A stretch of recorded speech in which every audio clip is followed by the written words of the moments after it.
Bonjour, bienvenue dans ce cours que j'ai intitulé « Comprendre le web quand on n'y comprend rien ». Je vais vous expliquer comment fonctionne ce qu'on appelle le World Wide Web, qui est un outil que vous utilisez certainement tous les jours aujourd'hui, mais est-ce que vous savez vraiment comment il fonctionne? Quels sont les langages qui le font fonctionner? Quels sont les réseaux qui permettent aux ordinateurs de communiquer entre eux? Eh bien, ce sont autant de choses qu'on va voir ensemble dans ce cours d'introduction au fonctionnement du web. Une première chose que j'aimerais vous indiquer, c'est qu'on est là pour s'entraider. Donc, n'ayez pas peur de poser toutes les questions que vous pouvez avoir à l'esprit.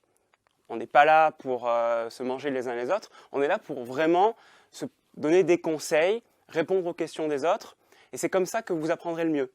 Donc, profitez-en, prenez votre temps, n'ayez pas peur, on va progresser ensemble dans ce cours. Comment est-ce qu'on va fonctionner? Eh bien, je vais vous faire un vrai menu en fait, de découverte du web. En entrée, dans une première partie, on verra ensemble comment est né le web. Pourquoi est-ce qu'on l'a créé? Pourquoi est-ce qu'on l'a construit? Et puis, on verra le rapport qu'il y a entre Internet et le web. Parce que les gens confondent souvent les deux. Et c'est justement l'occasion de faire la part des choses. Ensuite, dans le plat principal, je vous propose de voir deux choses. D'un côté, les langages de programmation qui font en fait les sites web. Je vous indiquerai quel langage existe, je vous indiquerai quel framework existe, qu'est-ce que ça veut dire et quel site web ça permet de créer.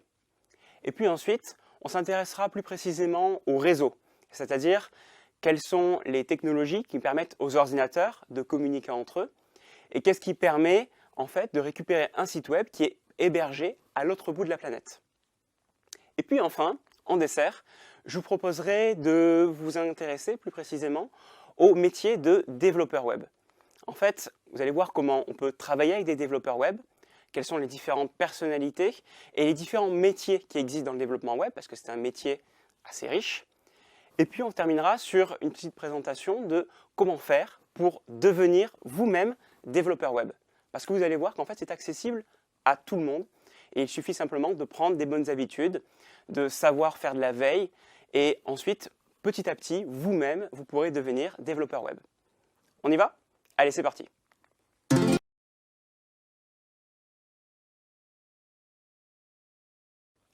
Bienvenue dans cette première partie intitulée « Qu'est-ce que le web ?»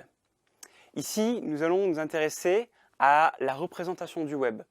Comment est-ce qu'on peut imaginer que le web fonctionne de façon générale. On s'intéressera aussi à la façon dont le web a été construit. Qui l'a conçu? Pourquoi? Et enfin, on parlera un petit peu de cloud, parce qu'on le confond souvent avec le web. Et je sais que pas mal de gens se demandent, mais qu'est-ce que c'est vraiment le cloud? C'est quoi le rapport avec Internet? Le rapport avec le web? Ce sera l'occasion un petit peu d'éclaircir un petit peu tous ces points-là. Alors commençons par la représentation du web. Quand on dit représenter le web, on pense souvent à surfer sur le web. Et on se dit, le web, c'est peut-être un truc de surfeur. Parce qu'on navigue de page en page, en cliquant de lien en lien. Et effectivement, c'est un concept qui est devenu courant aujourd'hui, mais encore fallait-il l'inventer. C'est quelque chose qui n'était pas naturel à l'époque où ça a été conçu. Alors c'est vrai, aujourd'hui on dit beaucoup, on surfe sur le web, et c'est vrai, mais finalement, ce n'est pas forcément la meilleure représentation que j'en donnerais. Moi, si je devais représenter le web, en fait, j'utiliserais plutôt cette image. Une image d'une toile d'araignée, une toile d'araignée géante. Et c'est pour ça d'ailleurs qu'on l'appelle le World Wide Web. En anglais, ça veut dire une sorte de gigantesque toile d'araignée mondiale. Alors ça, c'est la représentation que je donnerais du web, parce que justement, elle exprime les interconnexions qu'il y a entre les ordinateurs. Chaque nœud, en fait, de cette toile d'araignée représente des ordinateurs qui sont connectés entre eux. Et l'intérêt de ce fonctionnement, c'est qu'il n'y a pas vraiment de nœud central. Tous les ordinateurs communiquent les uns entre les autres directement.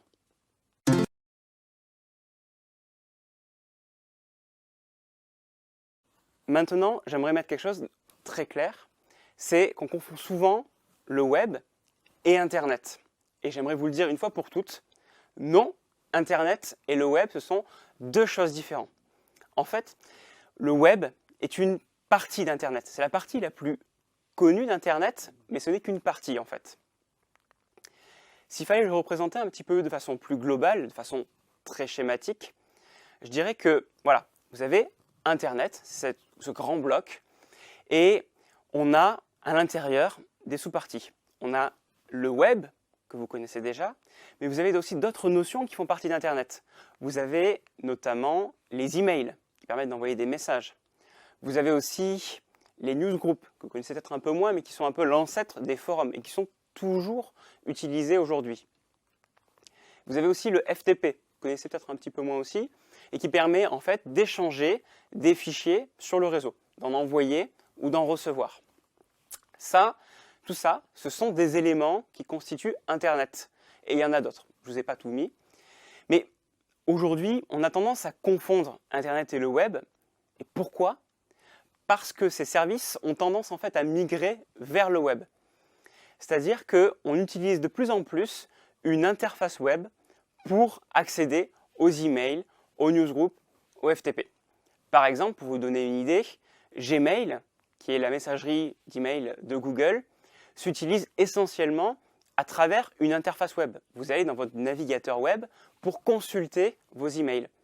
Pourtant, derrière, tout le mécanisme est un autre mécanisme de transfert d'emails qui se passe du web. Le web est en fait une sorte d'interface. De la même façon, on utilise de moins en moins le FTP et de plus en plus des outils, des interfaces comme Dropbox par exemple, qui permettent de transférer et de synchroniser des fichiers, notamment via une interface web. Et c'est tout ça en fait qui donne une sorte de confusion entre Internet et le web. Donc j'aimerais que vous retieniez bien justement cet aspect-là, qu'il y a différents aspects dans Internet qui convergent vers le web.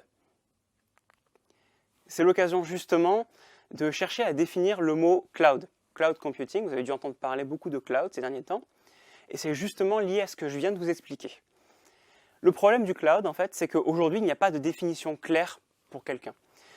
Chacun va avoir sa définition du cloud, et c'est ce qui rend la chose un petit peu compliquée à percevoir. Alors disons que, en fait, le cloud, s'il fallait le définir, ce serait l'accès à des services via une interface web. Ces services, que je peux représenter sous forme de nuages, parce que cloud signifie nuage en anglais, sont très très variés. Par exemple, on peut avoir du stockage de fichiers, c'est ce que fait Dropbox typiquement, de la puissance de calcul de serveurs, c'est ce que fait Amazon, notamment via Amazon Web Services, ou encore de la dématérialisation de fiches de paie. Ce sont autant de services qu'on regroupe derrière la notion de cloud. Et de l'autre côté, il y a vous. Vous qui essayez d'accéder à ces services-là. Et comment est-ce qu'on fait pour y accéder? Eh bien, on met une interface web, des pages web qui vous donnent accès à des boutons, à des fonctionnalités qui derrière déclenchent les services. Le web est vraiment une interface et il sert à séparer très clairement les choses. Et vous, pour vous, le gros intérêt, c'est que vous n'avez aucun logiciel à installer parce que vous allez juste avoir besoin d'aller sur un site web et ensuite vous avez directement les fonctionnalités dont vous avez besoin. Voilà comment je définirais le cloud.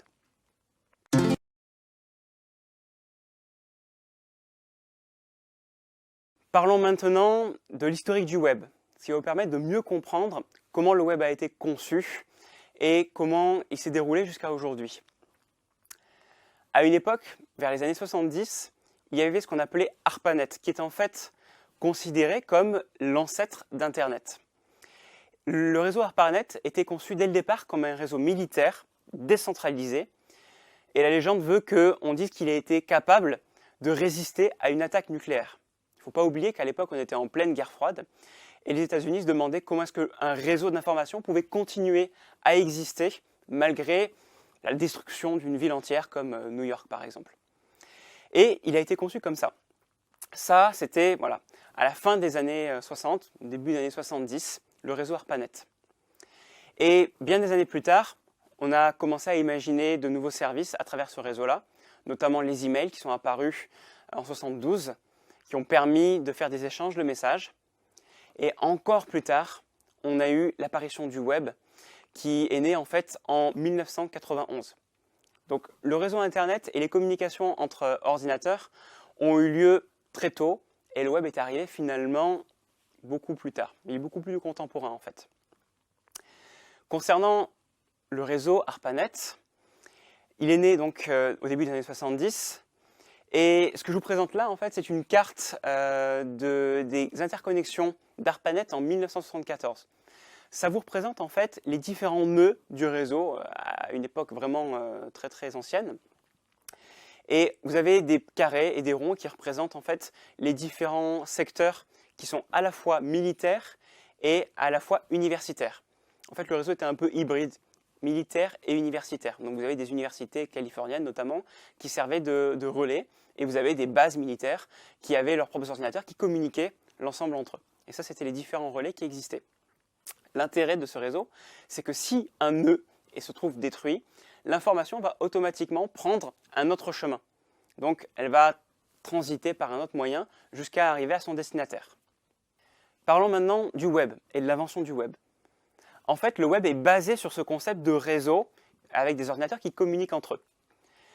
On avait déjà, je vous le disais à l'époque, les emails et d'autres services, mais on n'avait pas le concept de page web qui sert à diffuser de l'information et qui aujourd'hui de plus en plus, comme je vous le disais, sert d'interface d'accès à des services. Alors, le monsieur que vous voyez là s'appelle Tim Berners-Lee. C'est un Anglais qui a travaillé au Centre européen de recherche nucléaire, qu'aujourd'hui on appelle l'Organisation européenne pour la recherche nucléaire, vers le début des années 90. Alors le CERN est connu particulièrement pour ses accélérateurs de particules. C'est vraiment un laboratoire de physique nucléaire, qui se situe à la frontière franco-suisse. Et c'est un des plus gros succès en fait, de laboratoire aujourd'hui mondial, puisqu'on a le plus gros accélérateur de particules, dont vous avez dû entendre parler, qui permet de rechercher comment la matière s'est construite. Et là-bas, vous avez beaucoup de scientifiques qui ont travaillé, et c'est là-bas qu'est né en fait le World Wide Web. Dans ses travaux de recherche, justement, Tim Berners-Lee a imaginé des interfaces, des pages web, qui permettaient d'accéder à des informations, et on pouvait sauter de page en page pour sauter d'une information à une autre. Alors à l'époque, c'était juste du texte, il n'y avait pas forcément d'images, mais on a pu les rajouter au fur et à mesure les années qui ont suivi. Tim Berners-Lee a fondé ce qu'on appelle le W3C par la suite. C'est-à-dire qu'il a créé un organisme à but non lucratif dont la mission est de promouvoir les technologies sur le web. C'est-à-dire qu'il a senti que son truc, le web, était quelque chose qui allait grossir, qui allait devenir quelque chose de majeur dans la société d'aujourd'hui, et il ne s'est pas trompé. Et il s'est dit, il serait important qu'il y ait une sorte d'organisme qui veille à ce que le web évolue dans la meilleure direction possible. Finalement, cet organisme a été l'initiateur de beaucoup de technologies autour du web. On parle de HTML, on parle de CSS, on parle de XML, on parle de PNG. Enfin, il sert à regrouper finalement beaucoup d'entreprises et il sert à servir un peu de, si vous voulez, de base de référence pour le web et de guide du web de façon générale. Donc c'est un organisme qu'il faut connaître, le World Wide Web Consortium, W3C.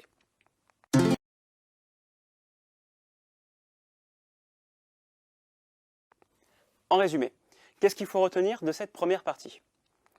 Le web n'est qu'une seule partie d'Internet. Ça, s'il y avait une chose que je vous demanderais de retenir, c'est vraiment ça.